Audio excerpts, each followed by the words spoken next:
அப்போ முதலாவது விவாகம், விவாகம்னா திருமணம் அப்படின்னு பொருள்படும்.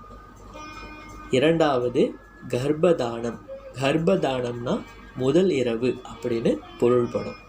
மூன்றாவது பும்சவனம், பும்சவனம்னா கருவுற்றல் அப்படின்னு பொருள்படும். நான்காவது சீமந்தம், சீமந்தம்னா வளைகாப்பு அப்படின்னு பொருள்படும். ஐந்தாவது ஜாதகர்மன், ஜாதகர்மன்னா குழந்தை பிறந்த சடங்கு. ஆறாவது நாமகரணம், நாமகரணம்னா குழந்தைக்கு பெயர் சூட்டும் சடங்கு. ஏழாவது நிஷ்கிரமாணம், நிஷ்கிரமாணம்னா குழந்தையை முதலில் வெளியிடத்துக்கு அழைத்து செல்லுதல். எட்டாவது அன்னப்பிரசானம், அன்னப்பிரசானம்னா குழந்தைக்கு முதல் சோறு ஊட்டுதல். ஒன்பதாவது சூடாகரணம், சூடாகரணம்னா குழந்தைக்கு தலைமுடி நீக்குதல். பத்தாவது கர்ணவேதம், கர்ணவேதம்னா குழந்தைக்கு காது குத்துதல். 11வது வித்யாரம்பம், வித்யாரம்பம்னா கல்வி ஆரம்பம். 12வது உபநயனம், உபநயனம்னா பாடசாலையில் சேர்த்தல். 13வது வேதாரம்பம், வேதாரம்பம்னா வேதங்களை கற்கத் தொடங்குதல். 14வது கேஷாந்தம், கேஷாந்தம்னா பருவமடைந்த சடங்கு. 15வது சமாவர்த்தனம், சமாவர்த்தனம்னா பட்டம் பெறுதல். 16வது இறுதி சடங்கு, அதுதான் அந்தயஷ்டி. இவ்வாறு 16 சடங்குகள் தர்மசூத்திரங்களில் குழந்தை பிறந்ததை கொண்டாடும் சடங்கு. இந்து தர்மத்தை பொறுத்தவரை ஒருவன் 2 முறை பிறக்கிறான். முதல்ல தாயின் கருவறையில் தோன்றி பிறக்கிறான். இரண்டாவது கல்வியை தொடங்கும் பொழுது மறுபடியும் பிறக்கிறான்.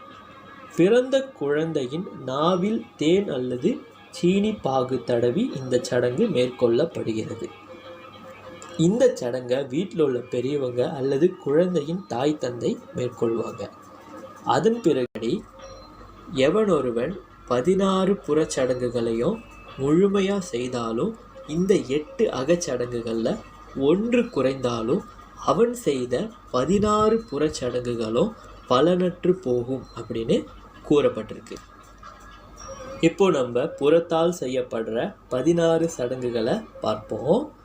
முதலாவது விவாகம், விவாகம்னா திருமணம் அப்படின்னு பொருள்படும்.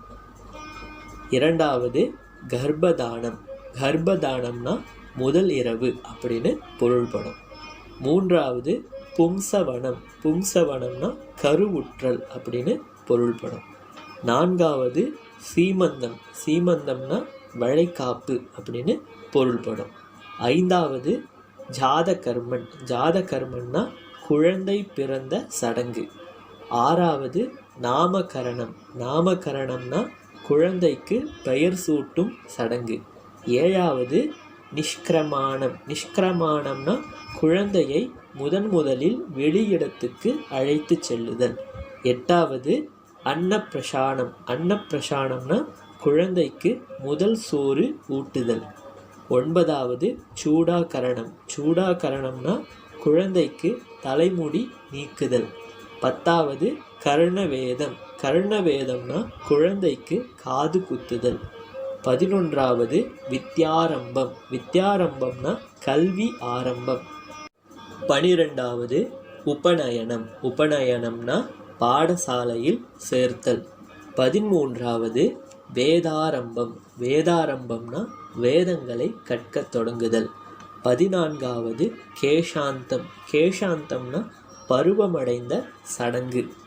15வது சமாவர்த்தனம், சமாவர்த்தனம்னா பட்டம் பெறுதல். 16வது இறுதி சடங்கு, அதுதான் அந்தயஷ்டி. இவ்வாறு திருமணம், திருமணம்னா தகுதி பெற்ற வயதினை உடைய ஓர் ஆண் மற்றும் ஒரு பெண்ணின் கரங்களை பற்றி அக்னி சாட்சியாக 7 முறை சுற்றி வரும். திருமணமான ஆணும் பெண்ணும் குழந்தை பாக்கியத்தை பெறுவதற்காக இறைவனை பிரார்த்தனை செய்து கொண்டு தாம்பத்திய பந்தத்தில் ஈடுபடுறது தான் கர்ப்பதானம். 3வது பும்சவனம், கருவுற்றல். கருவுற்ற மனைவி தாய் ஸ்தானத்தை அடைகிறாள். எனவே கணவன் அவளை தாயை போல பராமரித்து பணிவிடை செய்ய வேண்டும். இது பும்சவனம் சடங்குக்கு பிறகு ஒரு கணவன் அந்த மனைவியுடைய மனம் நோகும்படி ஒரு வார்த்தை கூட பேசாம விரதம் மேற்கொள்ளணும் அப்படின்னு. கர்ப்பமாக இருக்கும் நேரத்தில் கணவன் அவளுக்கு ஆரோக்கியமான உணவை சமைத்து கொடுக்க வேண்டும் அல்லது ஏற்பாடு செய்து கொடுக்க வேண்டும் அப்படின்னு அறிவுரை செய்யப்படுது.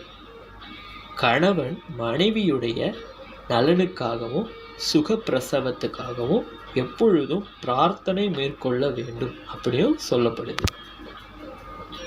தன் மனைவி குழந்தையை நலமாப்படுற வளைகாப்பு.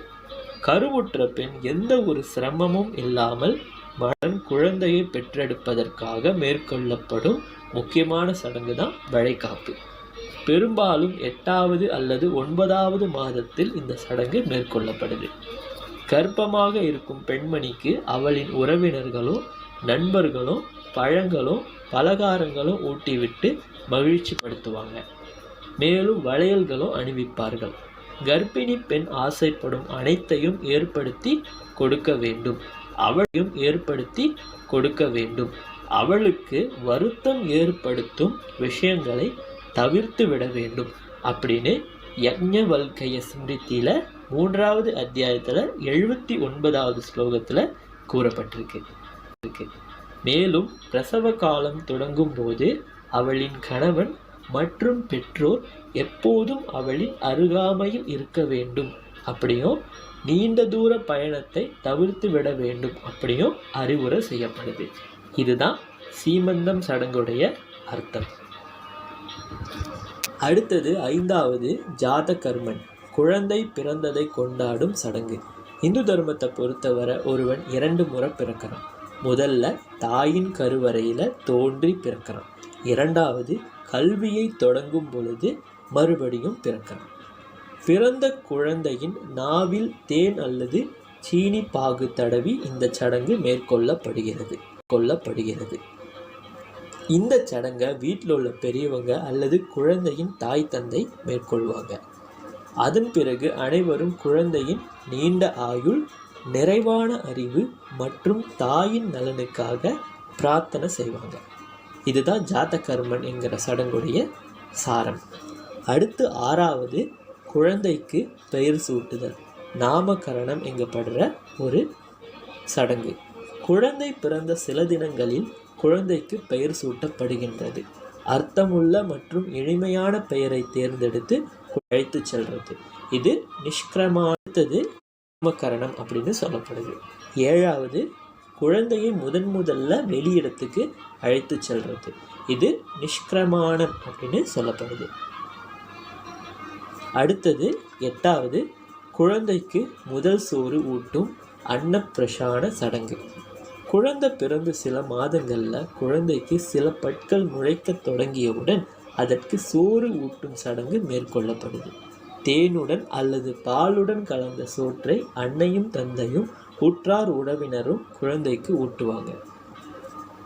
அடுத்தது 9வது சடங்கு சூடாகரணம், குழந்தைக்கு தலைமுடி நீக்கிறது. குழந்தை பிறந்த சில மாதங்களில் குழந்தையோட தலைமுடி முதல்ல நீக்கப்படுது. பாரம்பரிய உடை அணிந்து கொண்டு குழந்தையை கோயிலுக்கு அழைத்து சென்று பொதுவாக தாய்மாமன் மடியில் அமர்த்தி தலைமுடியை நீக்குவாங்க. இது தூய்மையான வாழ்க்கையின் மகத்துவத்தை உணர்த்துவதற்காக மேற்கொள்ளப்படுற ஒரு சடங்கு. அடுத்து 10வது கர்ணவேதம் அப்படின்னு சொல்லப்படுற குழந்தைக்கு காது குத்தும் சடங்கு. குழந்தை பிறந்த ஓராண்டில் குழந்தையின் 2 காதுகளிலும் தோடு குத்தப்படுது. செல்வத்துள் செல்வம் செவி செல்வம் அப்படின்னு ஒரு திருக்குறள் இருக்கு. இதை உணர்த்தும் வகையில தான் காது குத்தும் சடங்கு மேற்கொள்ளப்படுது அப்படின்னு சொல்லலாம். ஒருவன் தன்னுடைய வாழ்நாளில் ஞாபகம் குழந்தை மழலை மொழி பேச தொடங்கியவுடன் இந்த சடங்கு மேற்கொள்ளப்படுது. குழந்தையின் சடங்கு மேற்கொள்ளப்படுது. அடுத்து 11வது வித்யாரம்பம். வித்யாரம்பம்னா கல்வி ஆரம்பம். குழந்தை மழலை மொழி பேச தொடங்கியவுடன் இந்த சடங்கு மேற்கொள்ளப்படுது. குழந்தையின் பெற்றோர் அல்லது மற்ற குடும்ப உறுப்பினர்கள் மூத்தவர்கள் யாராவது குழந்தையோட கையை பிடித்து ஆ என்ற ஒரு சொல்ல எழுதுறதுக்கு பயிற்சி தருவாங்க. அதன் பிறகு அடிப்படையான எழுத்துகள் எண்களையும் கற்றுத்தருவாங்க. குழந்தை பாடசாலைகளை சேர்ந்து முறையான கல்வியை கற்கிறதுக்கு முன்னாடி அடிப்படையான கல்வியை வீட்டிலே கற்றுத்தர வேண்டும் என்பதை உணர்த்துவதற்காகத்தான் இந்த சடங்கு மேற்கொள்ளப்படுது. அடுத்து 12வது உபநயனம். உபநயனம்னா பாடசாலையில் சேர்த்தல் அப்படின்னு நம்ம பொருள் கொள்ளலாம். குழந்தை வளர்ந்து பாலக பருவம் அடைந்தவுடன் அவனை பாடசாலையில் சேர்க்க வேண்டும். இங்கு அந்த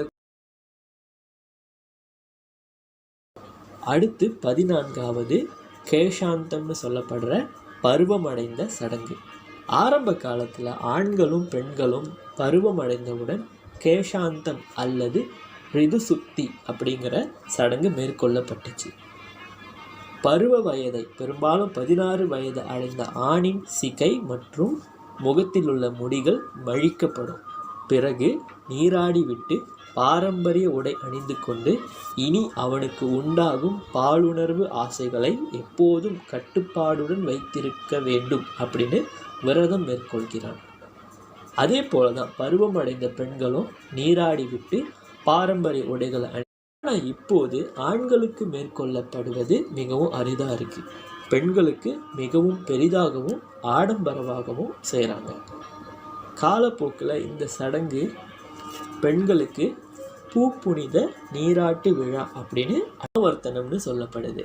உயர்நிலை கல்வியில் தேர்ச்சி அடைந்து பட்டம் பெறுவது கூட ஒரு என்றால் அவன் எப்போதும் கற்பதை நிறுத்தக்கூடாது அப்படின்னு தைத்திரிய உபனிஷத்தில் தர்மத்தையும் போற்ற வேண்டும், நேர்மையையும் கடமையையும் கடைபிடிக்க வேண்டும். முக்கியமான ஒன்று என்னவென்றால் அவன் எப்போதும் கற்பதை நிறுத்தக்கூடாது அப்படின்னு தைத்திரிய உபனிஷத்தில் கூறப்பட்டிருக்கு. கற்றது கைமண் அளவு, கல்லாதது உலக அளவு அப்படின்னு சொல்லப்படுது. எனவே பட்டம் பெற்றோனை கண்டிப்பாக பெற்றோருடைய காலில் விழுந்து ஆசீர்வாதம் பெற்றிருக்கு. இந்த இறுதி சடங்குக்கு பெயர் தான் அந்தயஷ்டி கர்மா அப்படின்னு சொல்லப்படுது. ஒருவன் இறந்து போன பிறகு அவனுடைய உடலுக்கு அவனுடைய நண்பர்கள், சொந்த பந்தங்கள், தெரிந்தவர்கள் இவர்கள் எல்லாம் மேற்கொள்ளும் இறுதி மரியாதை தான் இந்த அந்தயஷ்டி கர்மா. பொதுவாக இந்த சடங்கு 1-2 நாட்கள் முதல் 16 நாட்களுக்கு வர நீடிக்குது. இறந்தவங்களுடைய உடல் நீராடப்பட்டு புத்தாடைகள் அணிவிக்கப்பட்டு கால் கட்டை விரல்கள் ஒன்றாக கட்டப்பட்டு நெற்றியில் திலகம் இடப்படுகிறது. பின்னர் அவங்களுடைய உடல் முறையான ஒரு இடத்துக்கு கொண்டு செல்லப்பட்டு தகனம் செய்யப்படுது. 16 நாட்களுக்கு துக்கம் அனுசரிப்பாங்க. பின்னர் 16ஆம் நாள் ஏழை எளியவர்களுக்கு வீட்டுக்கு அழைத்து உணவு தானம் அளிப்பாங்க. இறந்தவங்களுடைய சார்பா ஏழை எளியவர்களுக்கு அன்னதானம் வழங்குவதால் அவரின் ஆன்மா இனி வரும் எல்லா பிறவிகளும் நற்கதி அடையும் அப்படின்னு சொல்லப்படுது. இவ்வாறு இந்த 16 சடங்குகளையும் இந்துக்கள் கட்டாயமாக மேற்கொள்ள வேண்டும் அப்படின்னு எந்த சாஸ்திரத்திலையும் தெரிவிக்கப்படவில்லை. மாறாக நான் முன்னதாகவே கூறின மாதிரி அந்த 8 அகச்சடங்குகளையும் தான் கண்டிப்பாக மேற்கொள்ளணும் அப்படின்னு சொல்லப்பட்டிருக்கு. புறச்சடங்குகளின் உண்மையான அர்த்தங்களை உணர்ந்து அகச்சடங்குகளையும் கடைபிடித்து எளிமையான முறையில் தானம் மற்றும் தர்மத்துக்கு முக்கியத்துவம் கொடுத்து மேற்கொள்ளப்படுற சடங்கு தான் சால சிறப்புடையது அப்படின்னு சொல்லப்பட்டிருக்கு. இந்த 16 புற சடங்குகளில் 5 சடங்குகள் மிகவும் முக்கியமானது மற்றும் இன்றைய இந்துக்களால் மேற்கொள்ளப்படுது.